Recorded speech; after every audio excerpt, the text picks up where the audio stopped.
Hello दोस्तों, स्वागत है आपका आपके अपने YouTube channel chemistry with Teju sir पर। सबसे पहले बहुत बहुत शुक्रिया बच्चों कि आप लोगों ने अपने चैनल को ग्रो कराने में इतनी हेल्प की है। आप बहुत ज्यादा सपोर्ट कर रहे हो बच्चों, इसके लिए बहुत बहुत धन्यवाद। अब हम आज विलियन लेसन का टेस्ट ले रहे हैं बच्चों। टेस्ट ऑनलाइन है तो इसके कुछ रूल्स भी अलग होंगे। क्या रूल है बच्चों कि मैंने आपके सामने कुछ क्वेश्चंस लिख रखे हैं, 10 क्वेश्चन लिख रखे हैं। उन 10 क्वेश्चंस को आपने कैसे करना है कि मैं पहले एक क्वेश्चन बोलूंगा, आपको उसको करना शुरू करना है। मैं 1 मिनट का टाइम दूंगा, आप कॉपी पेन रखें साथ में और फटाफट रफली उस क्वेश्चन का आंसर लिख लेंगे। फिर मैं उसका आंसर बोलूंगा, आपको उस क्वेश्चन का आंसर मिलाना है। अगर आपका क्वेश्चन मैं जो आंसर बोल रहा हूं उस वही है या उसका जो मीन निकल रहा है, मेरे आंसर का जो मीन निकल रहा है वो भी वही आंसर आपका है, तो आप जो है उसको 2 नंबर दे देंगे। प्रत्येक क्वेश्चन 2 नंबर का है और अगर गलत है तो उसको काट देंगे हम। ठीक है बच्चों। और जो मैंने क्वेश्चंस का पैटर्न दिया है वो किस तरीके से है, क्योंकि विलियन लेसन हमारा 3 नंबर का है। 3 नंबर कैसे आएंगे? एक क्वेश्चन 1 नंबर का होगा बच्चों, जो ज्ञानात्मक प्रश्न होगा, मतलब थ्योरी बेस्ड क्वेश्चन होगा, कोई परिभाषा पूछी जाएगी। ठीक है, तो उसका नंबर होगा 1 नंबर का 1 क्वेश्चन आएगा। तो मैंने इस तरीके के 3 क्वेश्चन दिए हैं जिससे हमारी प्रैक्टिस हो जाए उस तरीके के क्वेश्चंस की। एक क्वेश्चन आएगा कोई एप्लीकेशन बेस्ड। एप्लीकेशन बेस्ड का क्या मतलब होता है बच्चों कि जो आपने सीखा है उसका यूज आप कैसे करते हो। ठीक है, वो होता है एप्लीकेशन बेस्ड। तो ऐसे क्वेश्चन भी मैंने दिए हैं 3, वो भी 1-1 नंबर, मतलब बोर्ड में जो है 1-1 नंबर का आएगा, लेकिन हमने यहाँ पे 2-2 नंबर का क्वेश्चन दे रखे हैं, 3 क्वेश्चन। तो एक क्वेश्चन आएगा 1 नंबर का न्यूमेरिकल बोर्ड के अंदर। ठीक है, तो मैंने भी यहां पर आपको एक न्यूमेरिकल दे रखा है। तो 7 क्वेश्चन तो मैंने इस तरीके से दिए हैं। प्लस कि जैसे आप मतलब थंबनेल भी पढ़ते हैं, जो वीडियो के ऊपर टैग लगा होता है, उसमें आप देखते हैं कि मैं लिखता हूं 12th board with NEET JEE. तो हमारा उद्देश्य यह भी है कि आप कंपटीशन के क्वेश्चन भी फाइट करें, इसलिए 3 क्वेश्चन मैंने कंपटीशन के भी दिए हैं। ठीक है बच्चों, तो हम टेस्ट शुरू करते हैं। आप लोग एक कॉपी और एक पेन ले लें। मैं पहले क्वेश्चन बोलता हूं, आपको क्वेश्चन लिखना नहीं है, आपको सीधा आंसर लिखना है। सीधा आंसर लिखें आप, और फिर मैं आंसर बोलूंगा 1 ही मिनट बाद, क्योंकि छोटे छोटे क्वेश्चन है। 1 ही मिनट बाद मैं आंसर बोलूंगा, आप मिलान करेंगे, आपका हूबहू आंसर है या उससे मिलता जुलता है तो आप नंबर देंगे, नहीं है तो आप काट देंगे। इसका मतलब टेस्ट लेने वाले भी आप ही हैं, चेक करने वाले भी आप ही हैं। तो स्टार्ट कर रहे हैं बच्चों। पहला क्वेश्चन, यस, पहला क्वेश्चन है क्रायोस्कोपिक स्थिरांक किसे कहते हैं। पहला क्वेश्चन, आपके पास 1 मिनट है बच्चों, फटाफट लिख डालो इसका आंसर। क्रायोस्कोपिक स्थिरांक किसे कहते हैं? आपके पास सिर्फ कॉपी पेन आप पहले लेकर के बैठे बच्चों। यस, आपके पास 1 मिनट है, आप इनको इसका आंसर लिख डालें।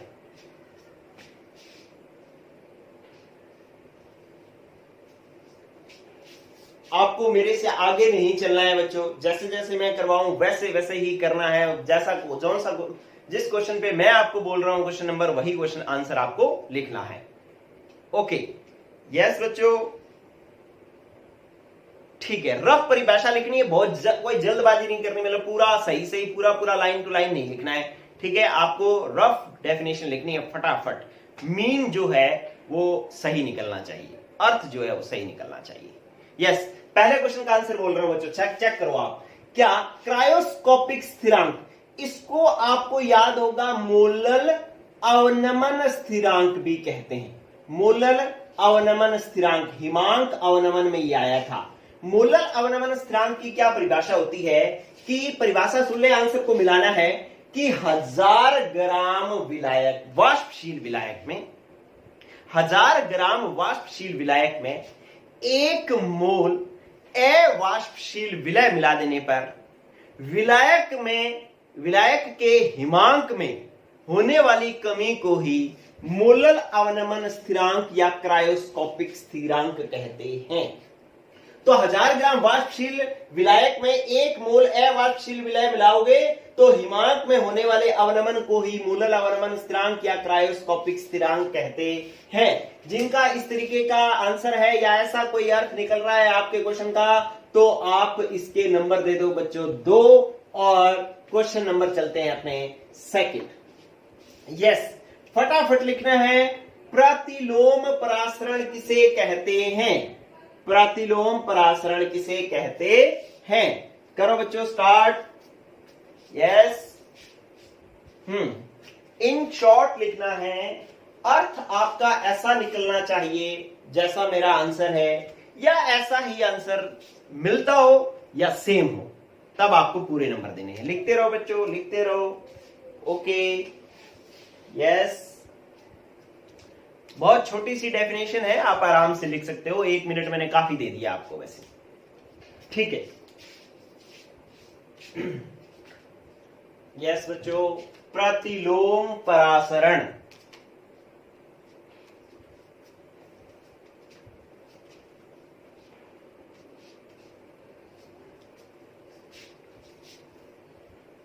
ओके बच्चों, प्रतिलोम परासरण किसे कहते हैं? चेक करें क्या है आंसर। प्रतिलोम मतलब उल्टा, परासरण मतलब परासरण का उल्टा। क्या होता है परासरण का उल्टा? कि जब, आंसर सुन ले, आपको आंसर मिलाना है क्योंकि टीचर भी आप ही हैं, चेक करने वाले भी आप ही हैं। तो क्या होगा कि यदि परासरण दाब से अधिक दाब लगाने पर, परासरण दाब से अधिक दाब लगाने पर विलायक अपनी निम्न सांद्रता से उच्च सांद्रता की ओर, निम्न सांद्रता से उच्च सांद्रता की ओर अर्ध पारगम्य झिल्ली से होकर के जाने लगता है, इसे प्रतिलोम परासरण कहते हैं। दोबारा सुन ले, मिलान करना है कि परासरण दाब से अधिक दाब लगाने पर विलायक अपनी निम्न सांद्रता से उच्च सांद्रता की ओर अर्ध पारगम्य झिल्ली से होकर के जाने लगता है, जिसे हम प्रतिलोम परासरण कहते हैं। और अगर आ जाए कि इसका एक अनुप्रयोग लिखो, तो आप लिखोगे समुद्री जल के विलवणीकरण में। इसका आंसर क्या होगा? समुद्री जल के विलवणीकरण में इसका उपयोग किया जाता है। अभी किसी ने लिख दिया तो ठीक है, नहीं लिखा तो कोई बात नहीं, क्योंकि मैंने क्वेश्चन में नहीं दिया था। ये क्वेश्चन बोर्ड में बहुत बार आया हुआ है। आपका यही कोई आंसर है या इससे मिलता जुलता है, तो जो है आप अपने 2 नंबर पूरे दे सकते हो बच्चों। यस, ये 3 क्वेश्चन हैं ऐसे जो थ्योरी बेस्ड हैं। इस तरीके के प्रश्न आएंगे, ये या इस जैसे। एक क्वेश्चन तो ऐसा आएगा शुरुआत में, चौथा 5वां क्वेश्चन होगा जब आप 12वीं बोर्ड का पेपर दोगे तब, ठीक है। तीसरा क्वेश्चन है वांट हाफ गुणांक को परिभाषित कीजिए। ये ऐसे क्वेश्चन है जो बहुत बार बोर्ड में पूछे गए हैं। तीसरा क्वेश्चन स्टार्ट करें बच्चों, वांट हाफ गुणांक को परिभाषित करो। आसान क्वेश्चन दिए हैं मैंने, वही जैसे 12th का पैटर्न होता है, ठीक है। आप लोग पहले थ्योरी वाले क्वेश्चन कर रहे हैं, आप करते रहिए, मैं आपको थोड़ा अपडेट करता रहता हूं। ये वही क्वेश्चन दिए हैं जो पुराने एग्जाम्स में पूछे गए हैं, ठीक है। अगर आपको आपका आंकलन खुद करना है, टेस्ट का मतलब ही यही होता है बच्चों कि आप अपने आप को जान पाओ कि हमने इतने दिन से जो तैयारी की, क्या वो मैंने सही की है या नहीं की। चलो, वांट हाफ गुणांक को परिभाषित करो। बहुत आसान है। यस, चलो बच्चों, मैं इसका आंसर बता रहा हूं। आपने रफ लिख लिया होगा फटाफट, बिल्कुल सुंदर सुंदर जिजा के लिखने की जरूरत नहीं है। वो आप जुलाई के बाद जैसे स्कूल लगेंगे तो आप उसकी प्रैक्टिस कर पाएंगे, ठीक है। लेकिन एक बार आप सिर्फ अपने नॉलेज को चेक कर रहे हो कि आपने जो सीखा है वो आपको आता भी है या नहीं। यस, वांट हाफ गुणांक किसे कहते हैं? चेक करें बच्चे, स्टॉप राइटिंग, इधर देखें, चेक करें इसको। वांट हाफ गुणांक को आयोटा से प्रदर्शित करते थे और कहते थे कि प्रेक्षित अणुसंख्य गुणधर्म बटा में सैद्धांतिक अणुसंख्य गुणधर्म को वांट हाफ गुणांक कहते हैं। तो क्या कहेंगे प्रेक्षित अणुसंख्या गुणधर्म व सैद्धांतिक अणुसंख्या गुणधर्म के अनुपात को 1/2 गुणांक कहते हैं। तो इसके दे देंगे बच्चों आप 2 नंबर, जिसका सही है जिसका गलत है वो आंसर को काट देंगे। यस बच्चों, तो इस तरीके से ये आपके 3 क्वेश्चन हो गए थ्योरी वाले। अब मैं आपको कुछ एप्लीकेशन बेस्ड मैंने 3 क्वेश्चन दिए हैं, वो अब आपको करने हैं। चेक करेंगे बच्चों। चौथा क्वेश्चन बोल रहा हूं, फिर आपको स्टार्ट करने का टाइम दूंगा। पहले क्वेश्चन समझ लें। कहता है NaCl व CaCl2 का उपयोग बर्फ से ढकी सड़कों को साफ करने में प्रयुक्त करते हैं, क्यों? ठीक है, आप इन दोनों का उपयोग, और भी CaF2 का भी उपयोग कर सकते हो, का उपयोग बर्फ से ढकी सड़कों को साफ करने में करते हैं, क्यों? अमरनाथ वगैरह जाते हैं तो उसके अंदर पहाड़ों के बीच में से जो सड़कें जाती हैं उन पर बर्फ जमी होती है। इन बर्फ को साफ करने के लिए NaCl और CaCl2 का उपयोग किया जाता है, क्यों? स्टार्ट करें बच्चों, आंसर लिखना स्टार्ट करें।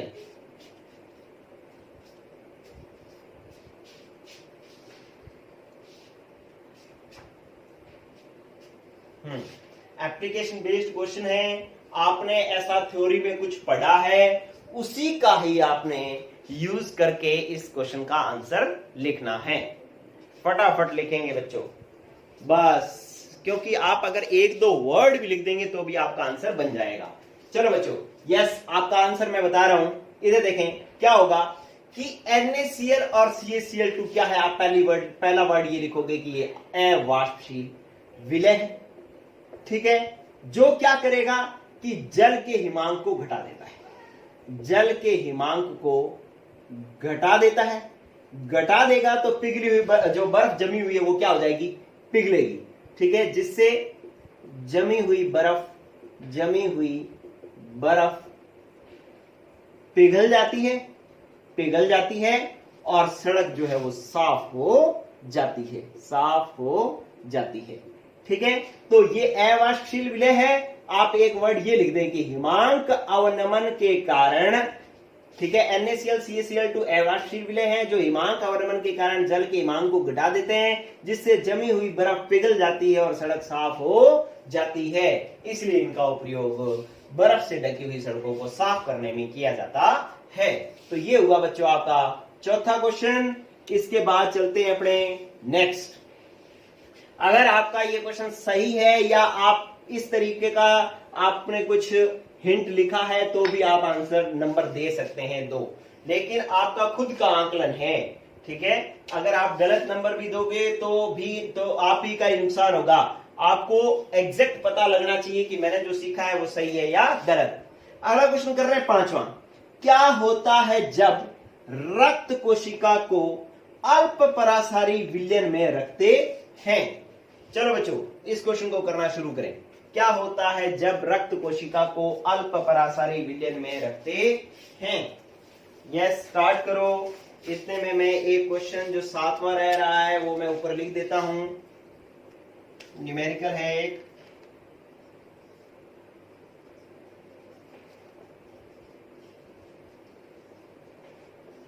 ये वाला 5वां क्वेश्चन आप करते रहे बच्चों।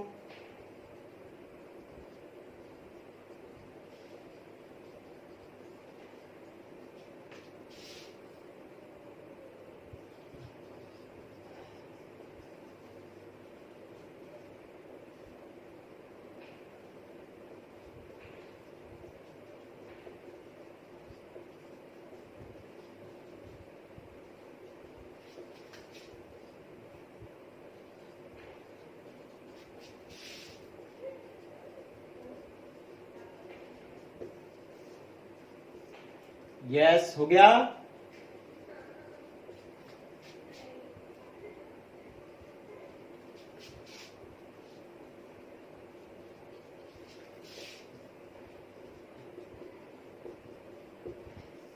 यस, आप देखिए बच्चों, क्या होता है जब रक्त कोशिका को अल्प परासारी विलयन में रखते हैं। देखो, अल्प परासारी विलयन का मतलब क्या है कि बाहर वाले विलयन की सांद्रता क्या है, कम, ठीक है। कि ये आपने रक्त कोशिका रखी अल्प परासारी विलयन में। अल्प परासारी का मतलब है बाहर वाले विलयन परासरण दाब जो है वो क्या है, परासरण दाब बाहर वाले का कम है, अंदर वाले का परासरण दाब क्या है, ज्यादा।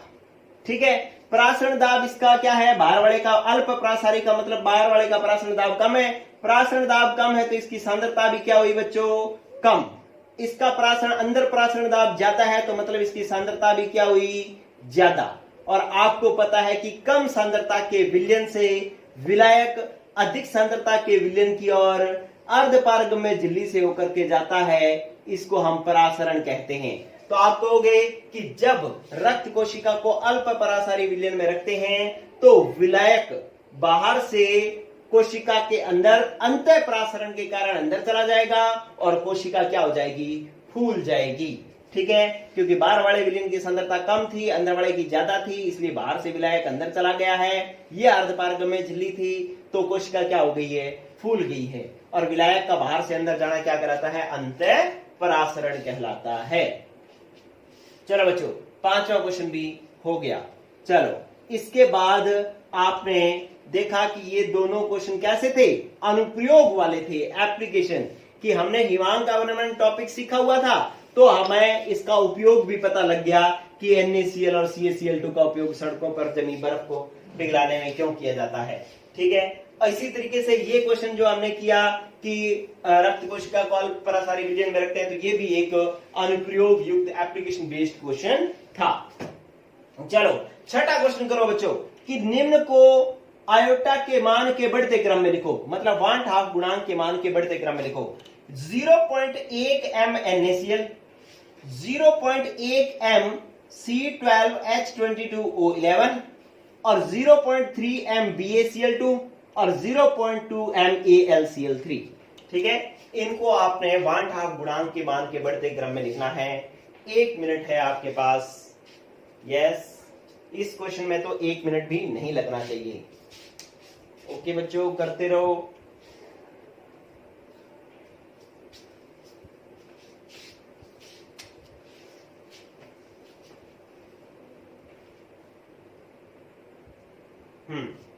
जिनको आता है वो तो एक आधे मिनट में भी कर लेंगे, 30 सेकंड में भी कर लेंगे। ठीक है, सोचने का समय नहीं मिलेगा क्योंकि हमें टाइमिंग का भी ध्यान रखना है। यस बच्चों, देखो इधर करवा रहा हूं मैं, अब आप लिखना छोड़ दें, चेक करें। देखो, किसी को अगर थोड़ा ज्यादा समय लग रहा है तो वो वीडियो स्टॉप करके थोड़ा समय ले सकते हैं, ऐसी बात नहीं है। गौर करना बच्चों कि आपके पास 0.1 m NaCl है, तो आपको ऐसा क्या, इसको क्या करना है, NaCl आपको पता कितने में टूट गया, एक Na और एक Cl 2 में टूट गया है, कितना ये 0.1, कितने में टूटा, 2 में है, कितना 0.1, तो ये इसको गुणा कर दिया, कितना आ गया 0.2। ये तो बात बन गई NaCl की। ठीक है, आपको आयोटा के मान के बढ़ते क्रम में लिखना है वांट हाफ गुणांक के, और वांट हाफ गुणांक अणुसंख्या गुणधर्म है कि जितने ज्यादा कणों की संख्या जिसमें ज्यादा होगी आयोटा का मान उसका ज्यादा होगा। तो बढ़ते क्रम में लिखना है तो हम कणों की संख्या निकाल देते हैं, जिसके अंदर जितने ज्यादा आएंगे उसका आयोटा का मान उतना ही ज्यादा होगा। तो हमने पहले का निकाल लिया, कितना आया 0.2। फिर आपने किया किसको, कि इसको किया C12H22O11, इसका 0.1 था। और ये आपको पता है कि सुक्रोज है, ठीक है, शर्करा है सुक्रोज, और सुक्रोज जो है वो वैद्युत अनअपघट्य है, ये टूटती नहीं है, तो एक डाली है तो एक ही रहेगी। तो 0.1 इंटू में 1, ये कितना आएगा इसका 0.1। तो इसका मतलब इसके 0.2 है कणों की संख्या और इसमें 0.1 है, इसके मोलों की संख्या 0.1 है। चलो अब आओ BaCl2 वाला, BaCl2 एक Ba 2 Cl कितने में टूटा, 3 में। BaCl2 कितने में टूट रहा है, 3 में है, कितना 0.3, तो गुणा किया कितना आ जाएगा 0.9। आपने इसका मतलब कंसेप्ट समझ में आ रहा है कि इसको तोड़ना है और फिर यहां पर जितनी सांद्रता दी हुई है उससे गुणा करना है, जितना आ रहा है उसको आप एक बार नोट करते जाओ। इसका 0.2 आ गया, इसका 0.1 आ गया, इसका 0.9 आ गया। इसको चेक करते हैं, AlCl3, Al 1 Cl3 3 Cl, total कितना हो गया 4। तो इसका मतलब AlCl3 4 में टूटता है कितना 0.2, तो इसको गुणा कर लिया 0.2 से, कितना आ गया 0.8। ठीक है, तो अब इसका बढ़ता क्रम देख लो, सबसे कम कण है इसमें सुक्रोज में, तो इसका मतलब ये सबसे कम हो गया। ठीक है, इसके बाद NaCl आ जाएगा, पहला नंबर ये, फिर दूसरा नंबर ये, फिर तीसरा नंबर 8 ये है, 0.8 ये है, और सबसे ज्यादा कौन है, BaCl2। तो बढ़ता क्रम इसका ये हो जाएगा, सबसे कम, उससे ज्यादा, उससे ज्यादा और सबसे ज्यादा। जिसका ये आंसर सही है वो चेक नंबर दे दो पूरे, जिसका गलत है वो काट दो। लेकिन भविष्य के लिए इसको सीख लो कि दोबारा ये गलत नहीं होना चाहिए। ठीक है बच्चों, चलो ये हो गया आपका छठा क्वेश्चन। सातवां क्वेश्चन, मैंने आपको कहा था कि आपका ये चैप्टर विलियन लेसन बोर्ड में कितने नंबर का है, 3 नंबर का। एक कंसेप्ट, एक थ्योरी वाला क्वेश्चन है, एक एप्लीकेशन वाला है, एक न्यूमेरिकल है। तो मैंने भी आपको एक न्यूमेरिकल भी दिया है, देखिए क्या है। कहता आयनिक यौगिक ए बी का सैद्धांतिक अणुभार व प्रेक्षित अणुभार क्रमशः 58.2 व 30 है। इसका वांट हाफ गुणांक व वियोजन की मात्रा ज्ञात करो। ठीक है बच्चों, ये क्वेश्चन आप करो कि आयनिक यौगिक ए बी का स्टार्ट कर दो, आपका सैद्धांतिक अणुभार और प्रेक्षित अणुभार दे दिए हैं, वांट हाफ गुणांक पूछा है, वियोजन की मात्रा पूछी है। करो, कैसे था, यस करते रहो बच्चों, बहुत इजी है, बहुत इजी, रिलैक्स माइंड से करो। बिल्कुल आपके सामने दे रखा है, 58.2 है और प्रेक्षित अणुभार 30 है।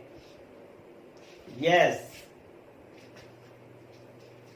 करते चलो, बहुत इजी है।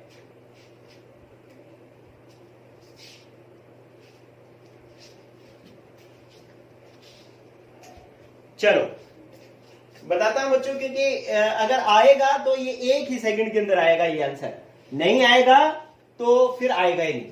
चेक करें, आपको पता है आयोटा बराबर प्रेक्षित अणुसंख्या गुणधर्म बटा में सैद्धांतिक अणुसंख्या गुणधर्म होते हैं, लेकिन अणुभार अणुसंख्या गुणधर्म के उल्टे होते हैं। तो इसलिए हम इसको क्या लिखेंगे, सैद्धांतिक ऊपर आएगा, सैद्धांतिक अणुभार बटा में प्रेक्षित अणुभार। ठीक है, अगर मान लो अणुसंख्या गुणधर्म होते तो प्रेक्षित ऊपर आते हैं, सैद्धांतिक नीचे आते। अब सैद्धांतिक अणुभार कितना दे रखा है, 58.2, सैद्धांतिक कितना दे रखा है, 30। ठीक है, भाग देंगे, ये 0 से भाग देंगे तो ये हो जाएगा 5.82 और 3 से भाग दे देंगे, कितना आया, 3 एकम 3, 2 बचा 8, 3 निम 27। ठीक है, फिर 1 बच गया और 3 चौका 12, तो 1.94 जो है आयोटा का मान आ गया। आपसे वांट हाफ गुणांक का मान पूछा था, ये आ गया 1.94। दूसरा आपसे उसने वियोजन की मात्रा पूछी है, तो वियोजन की मात्रा का सूत्र क्या होता है कि अल्फा बराबर होता है आयोटा -1 और n-1। ठीक है, तो आपको पता है बच्चों कि आपके पास आयोटा का मान कितना है, 1.94 -1 बाय n का मान आप देखो क्या है, n का मान है आपके पास ए बी विद्युत अपघट्य है, आयनिक यौगिक के ए बी, ये जितने में टूटेगा n का मान उतना ही होगा। तो ये ए बी कितने में टूटेगा, a प्लस और b माइनस 2 में टूटेगा, तो n का मान कितना हो गया, 2 माइनस 1, तो 1.94 माइनस 1.94 और 2 माइनस 1, तो 0.94 में 1 का भाग दोगे तो 0.94 ही आंसर आ जाएगा। तो वियोजन की मात्रा अल्फा का मान है 0.94 और आयोटा का मान है 1.94। तो ये इस तरीके से आपका ये न्यूमेरिकल भी हुआ सॉल्व बच्चों। चलो, तो इस तरीके से ये 12th बोर्ड के क्वेश्चंस का टेस्ट हुआ कंप्लीट। अब आओ इसी के अंदर ही नीट जेई के क्वेश्चंस थोड़े फास्ट करेंगे अपने, क्योंकि ये कुछ क्वेश्चन तो मैंने पहले करवाए हुए हैं। चेक करो, 8वां क्वेश्चन बच्चों, तुरंत ही आंसर देना इसका। तो निम्न यौगिकों का एक मोलल जलीय विलयन लेने पर किसका हिमांक उच्चतम होगा। ये जेई मेंस 2018 के अंदर आया हुआ क्वेश्चन है और मैंने थ्योरी में भी करवाया हुआ है। फटाफट करें, किसका हिमांक उच्चतम होगा, मतलब सबसे ज्यादा हिमांक किसका होगा, फटाफट करेंगे बच्चों। यस, इसके लिए तो आधा मिनट ही मिलेगा आपको। 2 कारण है कि एक तो ये क्वेश्चन करवाया हुआ है और दूसरी बात ये है कि ये क्वेश्चन बहुत इजी। हाँ, यस करवा रहा हूं बच्चों। देखो, हिमांक उसने पूछा है आप टिक करें, क्या पूछा है? हिमांक। और पूछा उच्चतम किसका होगा? उच्चतम तो उसी का ही होगा ना बच्चों जिसका हिमांक घटेगा सबसे कम। ठीक है, और ये आपको अवाष्पशील विलय दे रखे हैं, इनको मिलाओगे तो हिमांक घटेगा, और जिसमें कणों की संख्या ज्यादा होगी उसका हिमांक ज्यादा घटेगा। ठीक है, तो जिसमें कणों की संख्या कम होगी उसका हिमांक कम घटेगा, कम घटेगा तो उसका हिमांक सबसे ज्यादा रहेगा। चेक करते हैं इसमें कणों की संख्या कितनी है। ये पूरा ब्रैकेट एक साथ, एक Cl एक साथ, इसके अंदर कण कितने हुए? 2। H2O का कोई मतलब नहीं है, पानी पानी के अंदर घुल जाएगा। ये पूरा ब्रैकेट एक साथ, 3 Cl एक साथ, इसमें कण कितने हुए? 4। इसमें पूरा ब्रैकेट एक साथ और 3 जल के अणु, मतलब एक ही कण है, बाहर कुछ भी नहीं है। इसके अंदर पूरा ब्रैकेट एक साथ और बाहर है 2 Cl, तो एक ब्रैकेट वाला आयन और 2 Cl कितने हो गए? 3। तो इसके अंदर है 3 आयन। जल को अपने बाहर जो जल लिखे हुए हैं उसका कोई मतलब नहीं। ठीक है, तो अब आप देखो कि किसमें कणों की संख्या कम है? इस बी ऑप्शन में कणों की संख्या कम है। अगर इसकी कणों की संख्या कम है तो यहां पर हिमांक, अवनमन हिमांक सबसे कम घटेगा। कम घटेगा तो इन सबसे ज्यादा हिमांक किसका होगा? इसी बी का ही होगा। आंसर नंबर आएगा हमारा बी। ये क्वेश्चन मैंने आपको कंपटीशन पहले मैंने थ्योरी में करवा भी रखा है। जेईई मेंस 2018 में अभी हाल फिलहाल आया हुआ क्वेश्चन है। चलो बच्चों, कि अब आपको करना है 10वां क्वेश्चन, कि मैं क्वेश्चन बोल रहा हूं कि बेंजीन व टोल्यूइन के 1:1 आदर्श मोलर मिश्रण के वाष्प संयोजन के लिए निम्नलिखित में से कौन सा कथन सत्य है? मतलब बेंजीन और टोल्यूइन का 1:1 आदर्श विलयन है, मतलब दोनों को बराबर मात्रा में मिलाया गया है, तो इनकी वाष्प बन रही है। अब वाष्प के लिए वो आपसे पूछ रहा है कि कौन सा कथन सत्य है, लेकिन आपको कल्पना करनी है कि 25 डिग्री सेंटीग्रेड ताप पर बेंजीन व टोल्यूइन का वाष्प दाब, बेंजीन का वाष्प दाब दे रखा है 12.8 किलो पास्कल और टोल्यूइन का वाष्प दाब दे रखा है 3.85 किलो पास्कल, और ऑप्शन दे रखे हैं, आपको बताना है कि इनमें से कौन सा ऑप्शन सही है। कह रहा है कि वाष्प में टोल्यूइन की प्रतिशतता अधिक होगी, दूसरा वाष्प में समान मात्रा में बेंजीन व टोल्यूइन होगी, तीसरा अपर्याप्त सूचनाओं के कारण कोई पूर्वानुमान नहीं लगाया जा सकता, मतलब हम पहले बता ही नहीं सकते। सी ऑप्शन ये है। डी है कि वाष्प में बेंजीन की प्रतिशतता अधिक होगी। ये आपके पास ऑप्शन है। फटाफट करें बच्चों इस क्वेश्चन को। मैंने एक क्वेश्चन जो है देखो 8वें के बाद सीधा 10वां करवा दिया है, एक क्वेश्चन रह गया है, वो एक क्वेश्चन मैं करवा इधर लिख रहा हूं, 9वां वो हम करेंगे अभी इसके बाद। पहले आप उसका आंसर निकालें फटाफट, अच्छे से देख लें।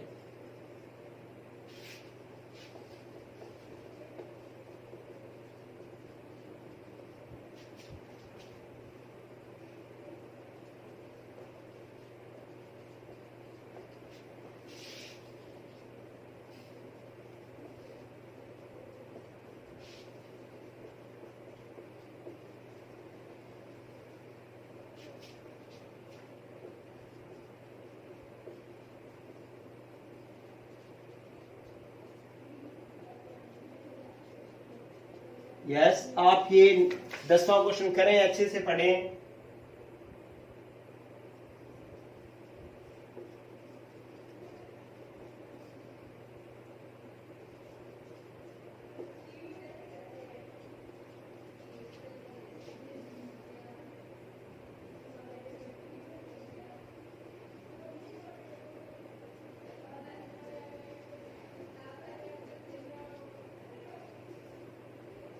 यस, कर लिया।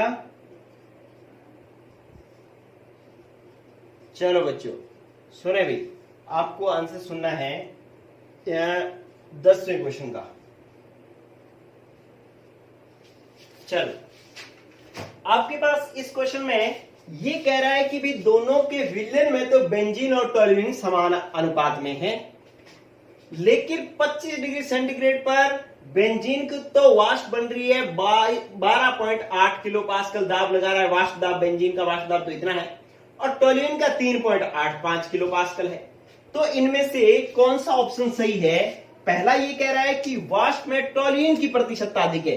अरे वाष्प में जब यहां से विलयन से क्या बन गई है, ऊपर वाष्प बन गई है, तो वाष्प में तो टोल्यूइन ज्यादा होती, तो टोल्यूइन का वाष्प दाब ज्यादा होता ना। यहाँ पर तो टोल्यूइन का वाष्प दाब 3 ही है, इसका बेंजीन का 12 है, तो इसका मतलब पहला ऑप्शन तो गलत है, ये तो सत्य नहीं है। और वाष्प में बी ऑप्शन है, वाष्प में समान मात्रा में बेंजीन व टोल्यूइन है। तो जो समान मात्रा में अगर बेंजीन और टोल्यूइन होते तो दोनों का वाष्प दाब भी तो समान होता, तो इसका मतलब है वाष्प में दोनों समान नहीं है, क्योंकि दोनों के वाष्प दाब अलग अलग दे रखे हैं। ठीक है, अब आप देखो कि तीसरा ये कह रहा है कि अपर्याप्त सूचनाओं के कारण पूर्वानुमान नहीं लगाया जा सकता। भाई हम अनुमान लगा सकते हैं, क्यों लगा सकते हैं? क्योंकि हमारे को वाष्प दाब दे रखा है। हम ये जानते हैं कि वाष्प दाब उसी का ही ज्यादा होता है जिसकी वाष्प ज्यादा होती है, जिसकी वाष्प ज्यादा होगी उसी का ही तो वाष्प दाब ज्यादा होगा ना। तो अब चौथा ऑप्शन दे रखा है कि बेंजीन की वाष्प में बेंजीन की प्रतिशतता अधिक है। देखो बेंजीन का यहाँ पर वाष्प दाब भी बेंजीन का 12.8 किलो पास्कल है, बेंजीन का वाष्प दाब भी ज्यादा है, तो वाष्प में इसकी प्रतिशतता भी क्या होगी? अधिक होगी, तभी तो इसका वाष्प दाब ज्यादा है। ठीक है, तो आंसर नंबर हमारा कौन सा होगा? डी। ठीक है, तो ये क्वेश्चन आपके पास नीट 2016 के अंदर ये आया हुआ क्वेश्चन है। तो इस तरीके से ये 10वां क्वेश्चन भी हुआ बच्चों। बीच में हमने एक 9वां क्वेश्चन छोड़ दिया था, उसको करो आप फटाफट। यस, इसका आंसर तो होगा डी। अगला क्वेश्चन जो है मैं आपको पढ़ा देता हूं। पहले क्या कह रहा है कि 2.0 मोल नाइट्रिक अम्ल को 250 ml बनाने में कितने ग्राम सांद्र नाइट्रिक अम्ल को घोला जाएगा? सांद्रित अम्ल 70% HNO3 है। ठीक है, ये क्वेश्चन है। ऑप्शन दे रखे हैं कि ए दे रखा है 70 ग्राम, बी दे रखा है 54 ग्राम, सी 45, डी है 90 ग्राम। ठीक है, 90, ओके, 90 ग्राम कंसंट्रेट HNO3, ये लिखा हुआ है कंसंट्रेट HNO3। यस करो बच्चों। ये अगर कोई ये वाला न्यूमेरिकल करने में आपको समय लगता है तो थोड़ी देर वीडियो पॉज कर लो और फिर सॉल्व कर लो, आपको समय लग रहा है तो।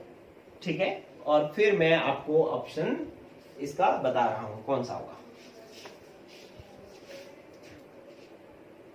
आपको समय लग रहा है तो बच्चों वीडियो पॉज करके पहले आंसर लगा लें, फिर मैं जब आपको करवाऊं तो आप इसको चेक कर लें। 10 क्वेश्चन है, लास्ट क्वेश्चन है, टेस्ट खत्म होने वाला है बच्चों। ओके, मैं करवा रहा हूं। इधर देखो, आपको दे रखा है मोलरता दे रखी है। कैपिटल एम का मतलब क्या दे रखा है? मोलरता दे रखी है। कितनी दे रखी है? 2.0 m, मतलब 2 m मोलरता दे रखी है। और 250 ml मतलब आयतन दे रखा है।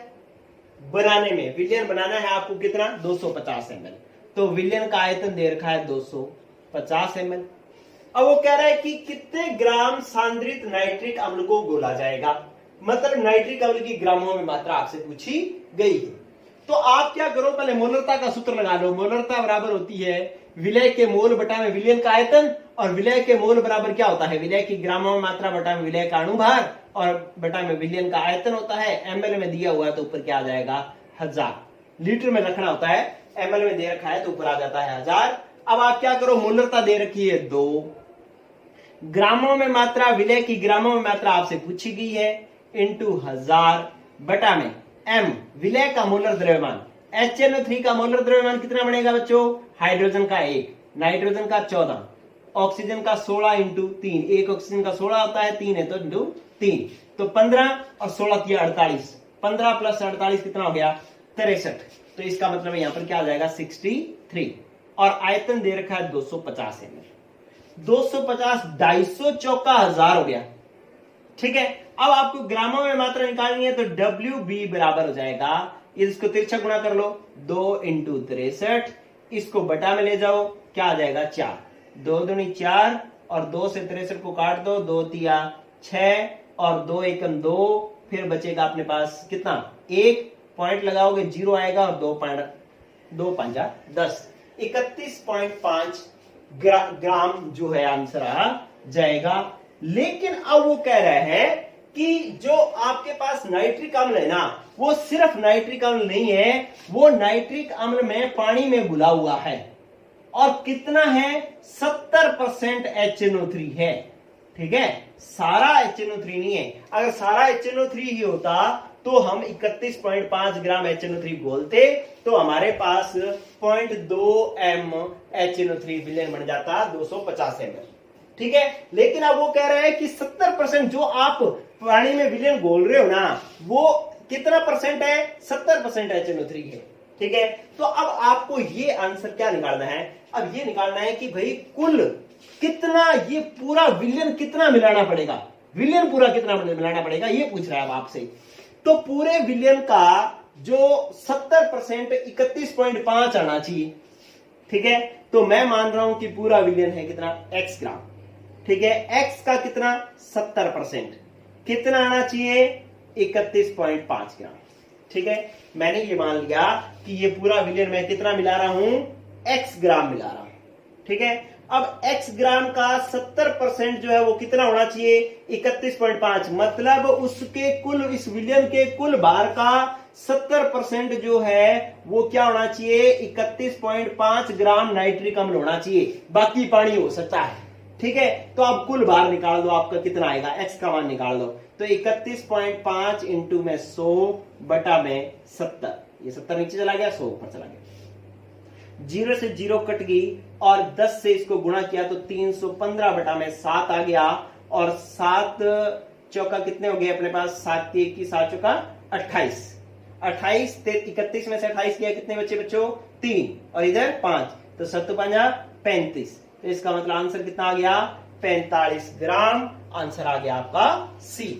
ठीक है बच्चों, इस तरीके से ये आपका टेस्ट हुआ कंप्लीट। आपको कुल नंबर कितने देने हैं? कुल नंबर है 20। 20 में से अब आपके कितने सही हैं वो ऊपर नंबर लिखें। जैसे मान लो आपके 20 नंबर में से 15 नंबर आए तो आपने लिखना 15 बटा में 20। ठीक है, आगे अपना नाम लिखना है। ठीक है, और आप कहां से हैं ये भी लिखना है कि किस जगह से हैं आप, क्योंकि अब आपके साथ बहुत सारे बच्चे हैं जो अलग अलग जगहों से हैं। सभी लोग इस फाइट में शामिल हैं। देखते हैं कौन कौन और कहां का बच्चा जो है इसको टॉप करता है। ठीक है, सभी अपना रिजल्ट जरूर सेंड करेंगे बच्चों। ठीक है, तो कल जो है वो हम नए लेसन के साथ मिलते हैं, इलेक्ट्रोकेमिस्ट्री। इस इलेक्ट्रोकेमिस्ट्री को हम कैसे पढ़ेंगे, इसके लिए मैं अभी एक वीडियो आज ही एक और अपलोड करूंगा 2-3 मिनट की, जिसमें मैं आपको नए रूल्स बताऊंगा कि हमें नई तैयारी किस तरीके से करनी है। आप मुझे रिजल्ट जरूर सेंड कीजिएगा बच्चों अभी के टेस्ट का। ठीक है, गुड लक बच्चों, पढ़ते रहो।